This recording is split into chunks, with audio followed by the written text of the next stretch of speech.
It appears there are still flames burning at a printing factory in Garden City Park, Long Island, but the fire has just been declared under control. It took more than 100 firefighters to get that blaze under control tonight at the Merlin Engravers Company. One firefighter was hurt battling the blaze, and power has been cut off to some 2,000 Lilco customers as a result of the fire.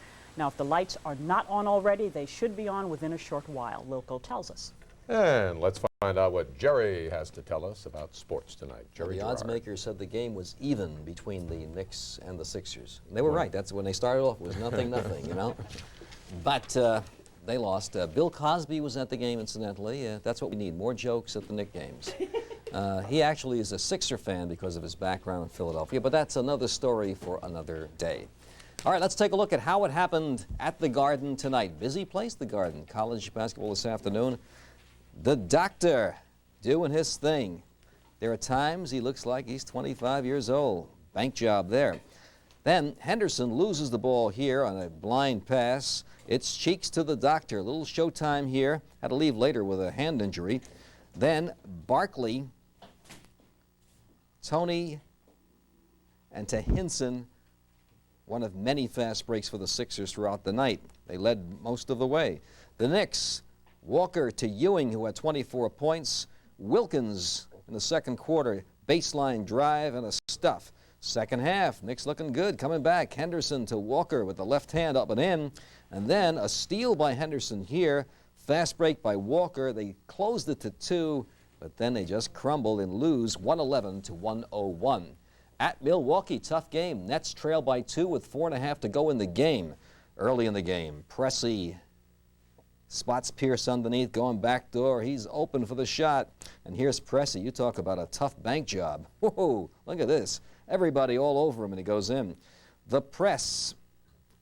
It comes up court, gives to Lucas. Excellent behind the back pass to Cummings with the left hand. Ray Williams back in action for this, in case you haven't heard. Here he is, back door to King, and underneath to Jaminski for 2 as they make the comeback. And then the alley-oop scores. They're down by 2 with 4.5 to go in the game. Elsewhere, Indiana beat Golden State. Jordan had 43, not enough. They lose in overtime to Sacramento by 4. This afternoon, Seattle lost at Cleveland. Tonight in Houston, tough battle between the Texas teams, with Houston up by 1 in the third quarter. Utah 35-31 playing the second quarter. This afternoon at the Garden, St. John's in desperate trouble. Barely beat Fairleigh Dickinson. Barely Fairleigh. A steal by Jackson here. They two-timed the ball handler, and he has Glass as the trailer. Nice play, up and in. Another steal by Jackson. Giveaway passes, telegraphing passes, and again it's Glass. Second half, St. John's by 3, but here comes FDU. Jackson loses it to Moore. Roberts gives Bozeman the great bounce pass, and then Riddick goes around Brass, and all of a sudden Fairleigh Dickinson leads. They're up by 3 with 1:30 to go when Latney loses the ball. Jackson should pass it to Glass. He doesn't, loses the ball, but it's picked up by Jones. 3-point play that ties it, and then 35 seconds to go. Broadnax, of all people, takes the jumper, and they go on to win by 4 over Fairleigh Dickinson. NHL, all the local teams not scheduled. Holiday for them. In Philadelphia this afternoon, oh, this is unusual. Flyers not only losing at home, but shut out. Toronto and Los Angeles, a 1-1 tie. People always say that was an overtime, of course. And Boston trails at Montreal late in the third period. Don Mattingly has presented his argument to the arbitrator, and the Yankees have done the same. And how do you go to sleep waiting for a decision like that, not knowing whether you're making $1.9 million or $1.7 million? I mean, you got to toss and turn. Now, there's no deadline with this arbitrator.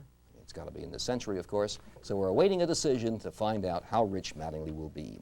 At the races, the double at Roosevelt, a pair of Ds, 1540, the triple ABF 111. This afternoon at the Big A, 2 A's, 3120 in the double. The triple over $1,000 on HC&I, and Comic Blush won the feature, $4.20. That's the story in sports. Here's Shillem. You'll let us know about Mattingly, though. Absolutely. I'll get on the phone right now. Thanks a lot, Jerry. Almost everybody is scared of the dentist, but how often is the dentist scared of the patient? It happens when the patient is a real wild animal. Pam Thompson reports. This is Risha. Risha has a toothache. So how do you get a 500-pound Siberian tiger to cooperate for a root canal and tooth extraction? The people at the Wildlife Way Station in San Fernando had a plan. They tranquilized her and put her on a new operating table designed by 7 UCLA engineering students. The table can hold up to 1,600 pounds. It's heated, it has a hydraulic lift, it V's, and it tilts. The vet had high praise for the new contraption. This table is wonderful, and it's just the weight, for the other table wouldn't support a cat this size. We don't have the ability to adjust the other table the way that we do with this, and it's going to make it a lot easier on our backs. Risha seemed quite comfortable as the dentist drilled and picked. Good behavior notwithstanding, the tiger does not get a lollipop when the visit is over. The value of the table is estimated at $10,000, but there are no plans right now for mass marketing. After all, there aren't many who have to operate on lions and tigers and bears. But the few who have used this multifaceted table agree that the convenience is worth a lot. In the San Fernando Valley, Pam Thompson, Channel 5, News at 10. Worth more than they know, I'm sure. That's New York Tonight for Monday, February 16th. I'm Sheila Steinbeck. Mort is over at the network desk for USA Tonight. Mort? Thank you, Sheila. Ahead on USA Tonight, an accused Nazi war criminal goes on trial in Israel.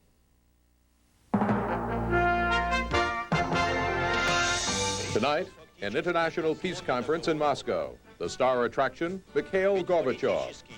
The case of dissident Joseph Begun.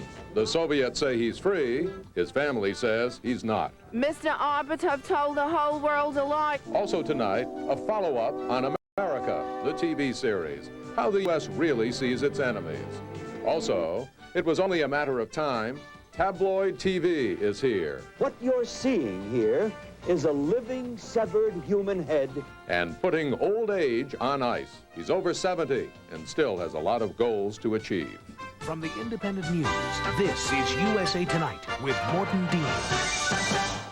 Good evening. The place was filled with stars, show business stars, diplomatic stars, and stars from the literary arts. The place was the Grand Kremlin Palace. Among the stars attending an international peace conference were Gregory Peck, Norman Mailer, and Yoko Ono. They heard from Mikhail Gorbachev today. Jeff Kamen has the story and the follow-up, how Washington reacted. Striding onto a global stage of his own making, Gorbachev the showman, Gorbachev the apostle of peace, Gorbachev the reasonable was in high gear.